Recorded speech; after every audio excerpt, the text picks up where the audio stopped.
9 மனைவிமார்கள் ஒன்றாக சேர்ந்து பெருமானாரிடத்தில் நீங்கள் கொடுக்கிற வருமானம் போதவில்லை.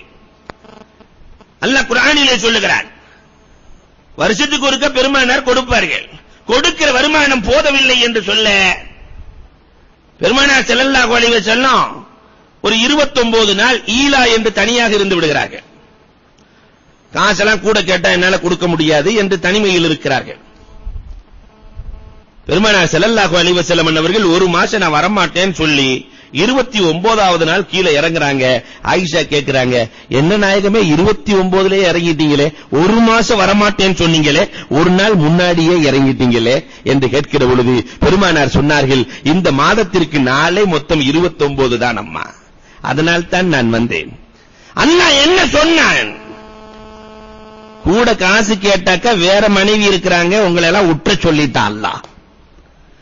பெருமானார் ஸல்லல்லாஹு அலைஹி வஸல்லம் ஆயிஷா நாயகியை தனியாக அழைத்து சொன்னார்கள், அம்மா ஆயிஷா, இந்த விஷயத்திலே உன் பெற்றோரிடத்திலே மஷூரா செய்து விட்டு வா, நான் கொடுக்கிற பொருளைத்தான் கொடுப்பேன், அதற்கு மேல் கேட்பதாக இருந்தால் அல்லாஹ் இந்த பெண்களை விட்டு விடுங்கள் என்று சொல்லிவிட்டான், நீ உங்க அம்மா அத்தாட்ட கேட்டு வா.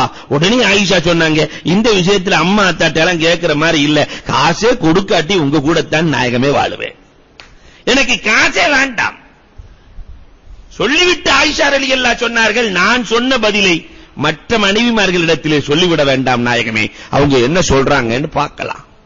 பெருமானார் ஸல்லல்லாஹு அலைஹி வஸல்லம் ஒவ்வொரு மனைவியாக சந்திக்கிற பொழுது ஆயிஷா என்னை ஏற்றுக்கொண்டார்கள், நீங்கள் என்ன சொல்கிறீர்கள்? ஆயிஷாவே ஏற்றுக்கிட்டாங்களா? நாங்களும் ஏற்றுக்கொள்கிறோம். ஆயிஷா ஏற்றுக்கொண்டார்கள், நாங்களும் ஏற்றுக்கொள்கிறோம். காசே கொடுக்கலனாலும் பரவாயில்லை நாயகமே, உங்களுக்கு மனைவியாக நாங்கள் இருந்தால் போதும் என்று அத்தனை பேர்களும் ஏற்றார்களே.